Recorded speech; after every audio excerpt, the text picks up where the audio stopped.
मुख्यमंत्री के घर को चर्चा का विषय बनाना चाहती है भारतीय जनता पार्टी। मुख्यमंत्री के घर को विषय बनाकर असली मुद्दों से ध्यान भटकाना चाहती है भारतीय जनता पार्टी। और आज मैं भाजपा के प्रवक्ता संबित पात्रा को सुन रहा था, अगर तुम में जरा भी नैतिक साहस है तो पूरे देश से अपने प्रधानमंत्री जी को बोलिए कि पूरे देश से हाथ जोड़कर माफी मांगे कि कोरोना के समय में चुनावी रैलियां करके कोरोना क्यों फैला रहे थे। कहां थे जब लोग चीख रहे थे? पूछे प्रधानमंत्री से, अगर जरा सा भी नैतिक साहस है कि इस कोरोना के समय में जब लोग मर रहे थे तो आप 8,000 8,500 करोड़ का जहाज अपने लिए क्यों खरीद रहे थे? पूछिए अगर जरा सा भी नैतिक साहस है कि 12-12 करोड़ की अपने इर्द गिर्द घूमने वाली कारें क्यों खरीद रहे थे उस वक्त जब लोगों की जान जा रही थी। तो इसलिए असल मुद्दा है पुलवामा में मारे गए हमारे जवानों की शहादत के लिए जिम्मेदार कौन है, इसका जवाब दो। जो विषय वहां के तत्कालीन राज्यपाल, मौजूदा पूर्व राज्यपाल, चार राज्यों में राज्यपाल रह चुके सत्यपाल मलिक जी उठा रहे हैं। सवाल यह है कि अडानी के महाघोटाले पर, लाखों करोड़ के महाघोटाले पर जो सवाल उठाए जा रहे हैं उस पर जवाब सरकार कब देगी, इस पर चर्चा कब होगी। और प्रधानमंत्री जो हमारे शहंशाह आलम हिंदुस्तान के फकीर, गरीब चाय बेचने वाले 550 करोड़ रुपए के घर में रहते हैं, लाखों का सूट पहनते हैं, लाखों का पेन इस्तेमाल करते हैं, लाखों का चश्मा इस्तेमाल करते हैं, दिन में कई बार कपड़े बदलने का काम करते हैं, उनका जवाब कब दोगे? सवाल यह है कि 15 करोड़ रुपए सिर्फ अपने घर की मरम्मत में दिल्ली के लाट साहब खर्च करते हैं, उसका जवाब कब दोगे? 1 एकड़ में मुख्यमंत्री का घर है और 6 एकड़ में लाट साहब का घर है, इसका जवाब कब दोगे? सवाल यह है कि सैकड़ों करोड़ रुपए नमस्ते ट्रंप के नाम पर हिंदुस्तान में उस वक्त खर्च किया गया जब कोरोना की महामारी का भय था पूरे हिंदुस्तान में। उस वक्त आप अमेरिका के राष्ट्रपति को लाके नमस्ते ट्रंप, टाटा ट्रंप कर रहे थे। इसके लिए जवाबदेह कौन है, जिम्मेदार कौन है? इसलिए मैं भाजपाइयों से कहना चाहता हूं, असली मुद्दों पर बात करो। जवानों की शहादत बड़ा मुद्दा है, उसके लिए गद्दारी किसने की, देश से धोखा किसने किया, यह बड़ा मुद्दा है। अडानी के साथ मिलकर घोटाले पे घोटाला भारत के प्रधानमंत्री नरेंद्र मोदी कर रहे हैं, यह मुद्दा है। इन मुद्दों पे बात करो, इन मुद्दों पे चर्चा करो। आज सुबह से अखबारों में जो सुर्खियां आई हुई हैं वो हम सबको एक कहानी बयां करती है। और आज की जो कहानी अखबार सुना रहे हैं वो कहानी एक महाराज और उसके महल की है।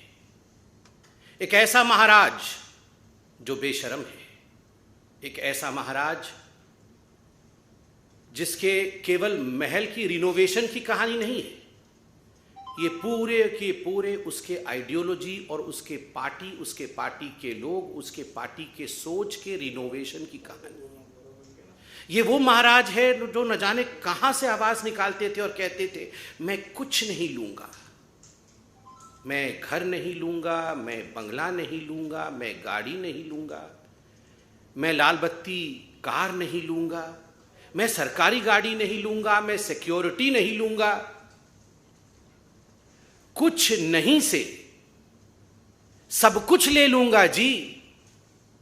ये उस महाराज के रिनोवेशन की कहानी है। केवल महल का रिनोवेशन नहीं हुआ, महाराज के मानसिकता का रिनोवेशन,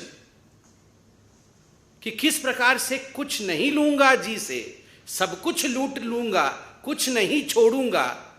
ये जो परिवर्तन हुआ है, ये उस महाराज की कहानी आज हम बयां करने वाले हैं। याद करिए, दुबले पतले से वो महाराज, डबल एक्सेल का शर्ट और उसके ऊपर ये कलम, जिस कलम में केवल एक बार ही रिफिल भरा गया था, जब 2013 में महाराज ने ये दस्तावेज साइन किए थे, एफिडेविट दिया था। ये महाराज का दस्तावेज एफिडेविट है, एक ही बार इस कलम में रिफिल भरा गया है। आज तक उस कलम में रिफिल नहीं है, वो कलम केवल कपड़े में लगा रहता है, क्योंकि हस्ताक्षर तो मंत्री करते हैं। भ्रष्टाचार का काम करने का काम तो मंत्री करते हैं। महाराज ने एक ही बार हस्ताक्षर किया था, और उसमें क्या लिखा था? उसमें लिखा था, मैं शपथ लेता हूं मैं लाल बत्ती की गाड़ी नहीं लूंगा। मैं शपथ लेता हूं मैं अपने लिए अनावश्यक सुरक्षा नहीं लूंगा। सुरक्षा बल नेताओं की सुरक्षा के लिए नहीं है, बल्कि आम आदमी की सुरक्षा के लिए होनी चाहिए। नेता को आम आदमी से ज्यादा सुरक्षा नहीं होनी चाहिए। मैं शपथ लेता हूं मैं बड़ा बंगला नहीं लूंगा, आम आदमी की तरह सामान्य घर में रहूंगा। और बहुत सारी शपथ ली है, एक ही बार कलम का इस्तेमाल करके हस्ताक्षर किया था। महाराज ने शपथ किया था कि मैं शपथ करता हूं मैं घर नहीं लूंगा। आपको मैं वीडियो भी दिखाऊंगा जिसमें महाराज अरविंद केजरीवाल कह रहे हैं, मैं क्यों घर लूंगा जी, मेरे तो अभी जिस घर में रहता हूं उसमें तो 4-5 कमरे हैं, मैं 4-5 कमरे में ही रहूंगा, और सरकार में भी आऊंगा तो 4-5 कमरे से ज्यादा कमरे नहीं लूंगा।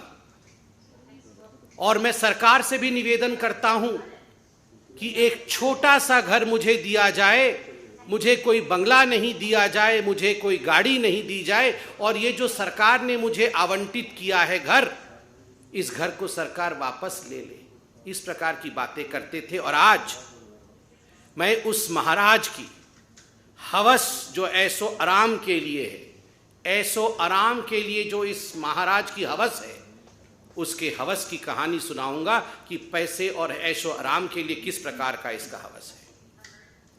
मीडिया ने बताया है कि 45 करोड़ रुपए खर्च करके अरविंद केजरीवाल जी की जो सरकारी बंगला है उसका रिनोवेशन किया गया है। 45 crore rupees have been spent for the renovation of the bungalow of mister Arvind Kejriwal.